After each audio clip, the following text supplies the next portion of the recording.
present in over 100 experiences covering 20 genres. Virtual Presence Productions.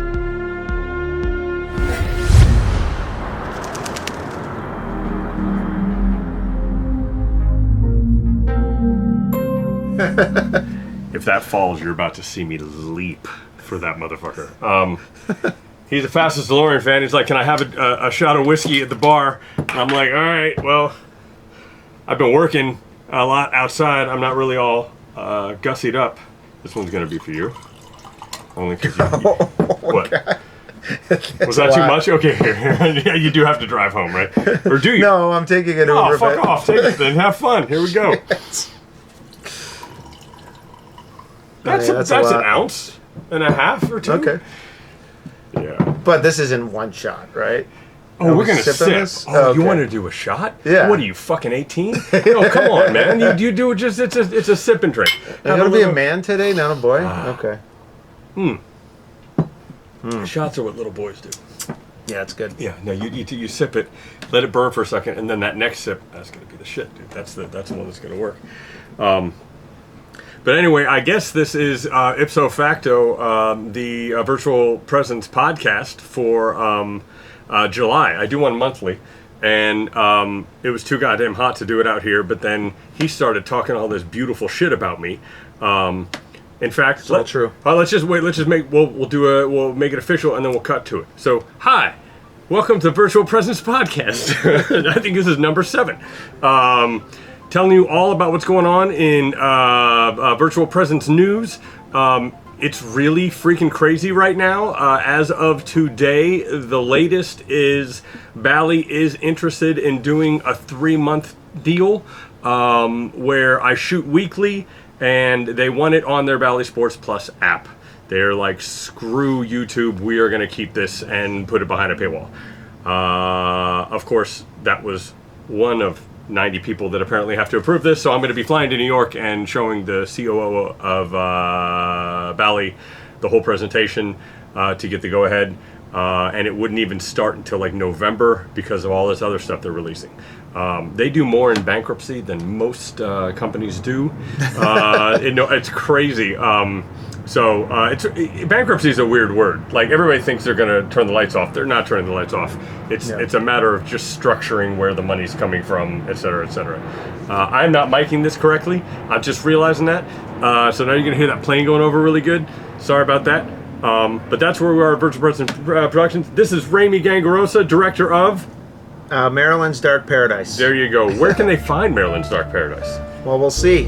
Just started entering it into film festivals, so whichever film festival we get into and we choose will be where its premiere is. And we were just talking about looking in the camera, and now I'm being awkward. Like, do I look in the camera or do I not look at the camera? There it's all right. But when it's that, this feels more like they're sitting at the bar. But I was explaining to him that cheers. This format tends to make people a little uncomfortable, and direct eye contact and this kind of stuff is a little much. But my viewers have watched my videos for years, so I'm assuming this is nobody's first video. Well, if you want to be loosened up, Adam can pour you a shot or 10 shots like he did for me. This is not 10 shots, man. This is like an ounce and a half. But let me ask you something. So my film distributor, and you're right, how long is the film? 29 minutes and 28 seconds. Okay, that might change. Shorts are a little harder to. It's a tough to get. Yeah, it's a tough pitch for a short because it's probably 3 times longer than you would expect it to be. Still fits within the framework, but it's hard, especially right under the 30-minute mark. Well, yeah, I mean 75 is the magic number to get to feature, and then I forget anything past 10 or 15 pisses people off. So good luck, brother. Making a lot of people mad. Good luck. A lot of people mad. But yeah, my film distributor I've been able to help a couple people get their film distributed because I have a really good standing with my people because I do shit efficiently, quickly, and I'm always on time with my deadlines and stuff, and they appreciate that, and I don't bitch at them when it doesn't make any money. That's one of the biggest things people run into is like they assume that just because it was distributed, they're suddenly going to rake in the money. And they keep saying, well, listen, here's our media guide, but you need to do the work. It's a lot more than just distribution. And they're like, well, if I had gone with this company, then it's like, that's not how that works. You have to have a marketing plan. You have to understand how to do that stuff. It doesn't just happen. It doesn't just There's happen. a lot of work that goes into it. I'm really appreciating that now, and I'm talking more about the film festival circuit than actually distributing it, because I'd really like to see it go through the circuit. But even that, like, you can't just apply to a festival and be like, my work is great, and someone's going to accept it. Right. A, maybe your work isn't great, right? And you think it is. And then B, even if it is great, there's a lot of other things that need to be happening for it to get chosen and for it to actually make a statement. So doing it passively, which is, at least for the beginning of this year, because I've had some personal things going on, is how I've been approaching it. In Q4 of this year and then next year, it'll be a very intentional and purposeful move on my part. But I agree with you. This stuff doesn't just happen. Yeah. Speaking of doesn't just happen, I was trying to explain to Mr. Ramey over here. It's really Mr. Gangarosa, but Ramey's such a fucking cool name that I just say it all the time. In fact, his name is so cool, I made a Ramey package on rentthedeleorian.com. That's how I know this dude. He rented me one of the first 10 rentals I ever had. That was awesome. Was that 2015? Early 2015? We were showing up to the Oscar parties, and people were like, who is that? And then I get out of the car, and everyone's like, we still don't know. Who is that? This guy, we'll put the video right here so they can watch what I'm saying. He fucking rents me my car for like 2.5 hours to just drive around Oscar night and like stop at all these hotels and parties and just get out of the fucking car. And it worked. People were freaking out, dude. And then until they saw, who the hell's this guy? But he must have been somebody. And it was so much fun. I didn't have like an hourly, I didn't know what to make packages. So I made a rate me package, which was 2.5 hours. And nobody actually got that. Maybe one person. But it was basically a funny way to pay homage to what was one of the most fun nights ever. So we stayed in touch after that. And I think I saw you at the We're Going Back stuff in... Yeah. Where the fuck? It was the same year. Same year, yeah. For Back in Time, the movie Jay Aaron put me in, who has been here for A Flash in the Fundamentals, but he has not been here yet for a Virtual Presence podcast. Although we still keep in touch. I've made a lot of good friends through Back to the Future and the DeLoreans. I'd say its fair share of like surprises too. I think, wasn't your engine flooding or something? And then it was like raining. There was all sorts of stuff happening. That almost was the first. I've never missed a gig in 10 years, right? But I almost missed that one because I was going up a hill on Beverly, or I was Coldwater Canyon before it turned into Beverly, go around, and there was a rainstorm, the most epic rainstorms, and DeLoreans drag ass, like they're the lowest cars ever, and it flooded my car, and I pulled over and I called my dad because I'm like, Dad, I don't know what to do, and he's like, just wait, give it like 20 minutes, you're probably okay. I call him and I'm like, dude, my dad says I'll be there on time. Hold on. You know what's just hit me? I thought you were saying that the engine flooded and that you had an issue. You actually had a flood of water inside of the car? Oh, no. The whole thing flooded the whole car. And it hit my alternator. It's been almost 10 years, and now that just clicked. You literally meant to flood your car? No, the water went up, and what basically happens is it hits your alternator, and it can't make the spark. It can't work. So you just got to wait. Give it 10-15 minutes, it dries off, whatever, then you start it again and you're good to go. But I'm on the side of the road, and it's one of those canyon roads, and like people are barely passing me, and there's just water flowing down the street. We just had like a flash flood. And thank God, my dad was right. Came back on, and we had one of the greatest nights. It was so much fun. Cheers to that. That was a great night. Can you believe that was almost 10 years ago? I can absolutely believe it was almost 10 years ago. Had hardly any gray in my beard. Look at this shit, dude. But then we've kept in touch since then, and he was coming out, and he wanted to hang out, and he's got a very quick schedule. You've got at least 15 minutes, and then you got to go, because he's going camping. Who the fuck does that? In LA. You just saw my camping equipment. I love camping desperately. I really didn't know that was a thing until this year, but now that I've said it, people are like, yeah, what do you mean? We go camping out in LA. What are you talking about? That's what's amazing about LA is you're fucking an hour from everything. Like, you've got like the mountain, the beach, keep talking shit about California and LA. We love it. We don't want you to come here. Oh, it's awful. There's homeless people everywhere. It's the worst shit ever. No, I you love don't. that. I It's just awful. didn't. Stay away. Stay away. It's so funny. I'm online all the time, and I see all that talking shit about LA, and I always be like, yeah, let that one go. Less people here, the better. So I showed him. I was like, well, I got to catch you up. So I showed him the sports presentation, and his reaction was like most of them, like, holy fuck, I didn't even know this thing existed. But he was a little bummed that, well, I'll let him tell you. The one thing that was absent is you. Adam Contrast's story. Who you are as a human and why that matters. Because anyone can make technology. Anyone can replicate technology. But the idea of believing what your mission is and what you're trying to move forward, and what I understand about you, what I know about you is being my buddy. I don't know how old you were, but you were in your teens when you made the first vlogging video. Am I saying that? I wasn't, but that's nice. Okay. No, I was old. I'll turn 50 next year. Okay, So that's incredible. So then you have your own right.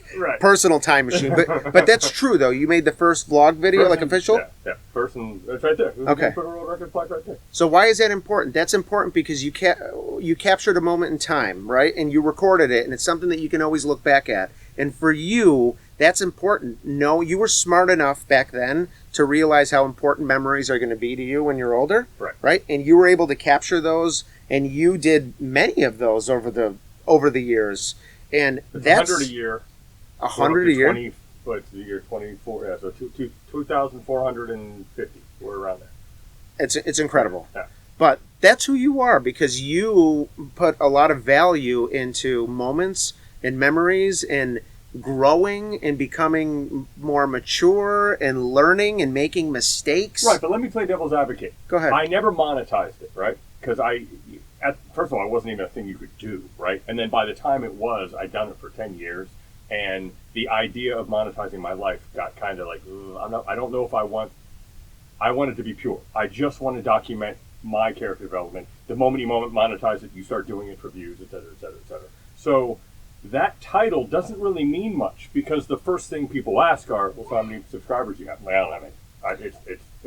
There's no views. But you hit on a key point there. The reason I think this is important is because that's not why you did it. You didn't do it because you were going to monetize it. Right. Whether you make it available to people in the future and it can be lucrative for you is a different story. In the moment while you were doing it, it's because you were being your authentic self, right, and you wanted to capture who you are, and you were capturing a part of the human condition.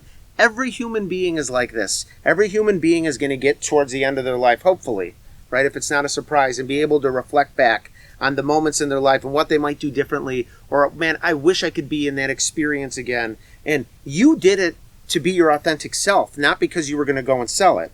But another thing that's important for you is, hey, I have this experience, and I recorded these videos, and I know there's other people in the world who want to do this. I want to give this to other people in a way they haven't been able to have it before. And just because it becomes popular and you make money from it doesn't make it a bad thing. And it doesn't have to be icky if you're still true to who you are and why you're doing it. And I know you well enough to know that's why you're doing it. And that's incredible because that is not in the narrative you just gave me about, hey, I put this in front of other people. But that's what people are going to gravitate towards. I've turned the video blog into VR180. I've done about 110 video blogs in this style, and people like it, and it's fun or whatever. I was doing it more as a test to see what worked, right? Like I wasn't certain, would this work in this format? Would this work in this format? It was all tests. And now it's time to make money. I have to turn into a production company, right? Like I have to find, and the money is in either an adult entertainment, which I don't want to do, and sports. Those are the only places that people are crazy enough to spend money for videos. That's just kind of how this goes, because right now it's just really cumbersome. Yeah. Now, when it isn't cumbersome, everybody will be doing it. But I'm doing it so early that it's got the pioneering aspect. It's hard to find exactly where the money is.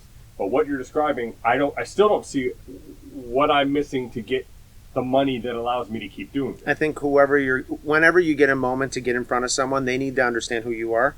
If they don't, then it will be like anyone else that might be working on something similar. If someone gets to know who you are, and they want to invest in you, and the thing that you have is an amazing idea, that's much more attractive than there's a human and then there's this product. This random human's giving me this product. Wow, I like the product. No, I like that person. I want to bet on them. That's the part that's not in what you told me that I think's missing, because you are so special. You are so amazing. The fact that, like, I'll be honest with you, my day's so crazy today, but I even said, and again, part of it's because we're buddies, but I said to myself, there's no way I can come to California again and not, like, see you today. So I don't care what else is going on in the world. I need to know what you're doing, what's happening, because you were just such a special human. Well, thank you. That has to make its way into what you're saying, because that is why this matters. See, that was very nice of you. And, he started talking, so I turned, I was like... too many of these. You? You had... Too many sips. Oh, you are way ahead of me, actually. Look at that, dude. Oh, that's rough, dude. You are way ahead. But no, he was so effusive with his praise, which, to be perfectly honest, I don't think we've ever talked about me.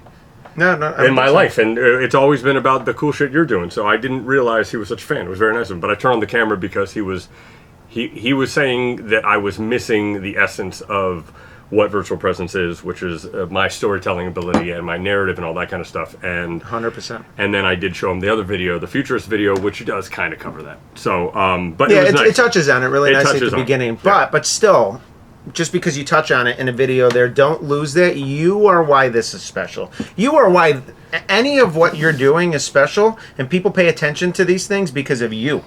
Okay. And I don't say that about a lot of people, but it's true with you, and I'm so happy to do it. The fact that we haven't really had like great conversations the last 5 years because we both been so busy kind of bums me out.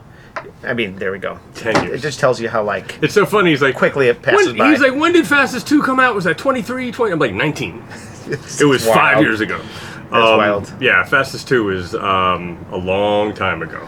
But I think the reference you're making is when we did the DeLorean pull-up with the Oscar parties, and that was almost 10 years ago. That was 10 years ago. Yeah. I mean, other than seeing you, I mean, we really haven't talked until, a couple months ago with trying to get Goldie out there. And, hashtag Goldie Wilson. Yeah, yeah.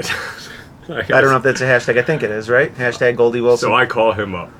And this is before he actually told me he had a scheduling conflict. But I was like, yo, so I got a gig. You want to go to New York? He's like, yeah, where? And I said, well, it's kind of north. It's kind of up in the... And he's like, he goes, fuck, I don't want to go up there. God damn it. And I'm like, well, it's for a friend. He's like, what day is it? And he was all pissed at me. And then he's like, oh, I actually can't do it. So, but he's like, I don't want to go to the north. Like, it's cold and shitty. Let me tell you the city. This was February, wasn't it? Yes, but no, it was May, but it was still cold. Oh. The city we're talking about here is the best city in the world, Buffalo, New York. Let me tell you what Buffalo, New York has. Number one, the best chicken wings ever. That's why you get the name the Buffalo Wings, because they were invented in Buffalo. That's fair. I don't know why I just became so Italian. Oh. No, I'm really Italian. Number two, the best football team, even though they lost 4 Super Bowls in a row. The Buffalo Bills and Josh Allen. Yeah. And number 3, Ramey Gangarosa. Ramey Gangarosa! Right? The reason I always scream his name, so... Well, you guys weren't even inebriated that much that night. I don't think you were even drinking. Were you guys? No, not yet. Right. Yeah. No, like that night, it was kind of crazy. So we'd roll down the windows and go past places where there weren't places to park at the hotel, and he'd just go, Ramey Gangarosa! And he would just yell his fucking name out of the goddamn windows, and I was laughing so hard at that. Which is why it was called the Ramey package, and why whenever I get a call from him, or I'm like, Ramey Gangarosa! I get so excited, because it was just, he fucking screams his name. And is there a better name than Ramey Gangarosa? That's the best name ever, dog.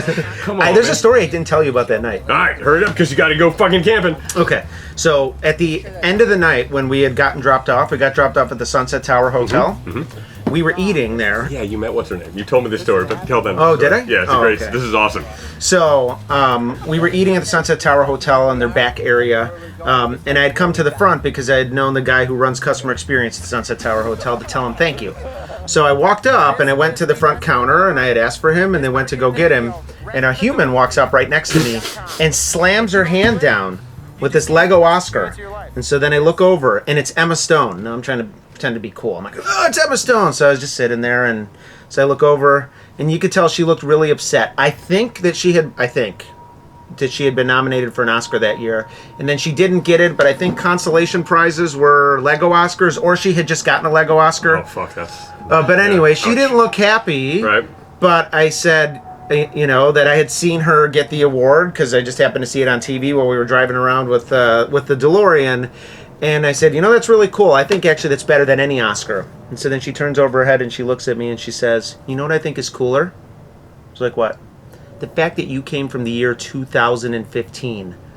Wait, what are you talking about? It's like, oh, I saw you show up in your DeLorean with the door popping open with all the smoke coming out of it. And then she's like, you think you could give me a ride in that thing? In my head, I was like, I've got to come clean. I was like, well, it's my friend Adam's and it's only a 2-seater, so you might be riding with him. You won't be riding with me. Okay, and then she's like, that's okay. I'll take a ride with him. Yeah, I bet you would. What the fuck, man? Hey, I was trying to talk to her, okay? Right, but give her my number. God damn it. That would have been so helpful for the fucking business. Emma Stone, if you see this, I apologize. I should have made this connection. Damn. That's really funny. You left that part out of the story when you told me that she wanted to ride in my car. This is come clean time. We only do that during these videos, okay? It's funny. You can't lie at this table. You got to say things how they are. You can't hide things. That is the truest truth thing. Has to come out here. Remember how that's angry Don got at me when I was trying to like pussyfoot around Kenny, right? And he's like, just tell the fucking story. If you're gonna tell the story, tell the story. And I'm like, it's my brother. I'm trying to. Oh my god, that was so frustrating. I like this. I like that the truth comes out here. This needs to be like a ritual. I mean, kind of is a ritual, right? I guess, obviously. I'm in. Anybody who watches As Fast as DeLorean always was like, can I take a picture at the bar? And they went, these are the infamous glasses, right? Yep. So, all right, let's call this a day, because this guy, you got to get all the way back to Beverly Hills and then go camping. Where are you camping? Do you know? I have no idea. Oh, a friend is taking you. Hopefully not Camp Crystal Lake. But I'm going camping somewhere, and hopefully I come out alive. We came back from Green Lake a few days ago. A torrential thunderstorm destroyed. We fucking didn't put the rain thing over because we were looking at the stars the night before, and it doesn't ever rain here. And like we go down to get some breakfast, and then it starts drizzling, and I'm like, oh no. If it's drizzling down here, when we drive 4 miles up, it might. And holy fuck, was it like that? That flooded the whole thing. All the stuff that was in our tent was completely ruined. It was fucking rough. So. I feel like floods like you for some reason. Yeah, the car. So, all right, cheers. Wait, before we cheers, now that you know the Emma Stone story in full, and so does the audience, are we still friends, or can we cheers? Do you forgive me? I was a married man, so it's okay. Okay, I'm forgiven. Cheers. Though my wife probably still would have. That would have been a hall pass. She's like, really, Emma Stone? And if you brought Emma Stone home, she probably would have slept with her. All right, so. Oh, and there's a lot more of these. Please check out my other VR logs and subscribe and comment. It means the world to me.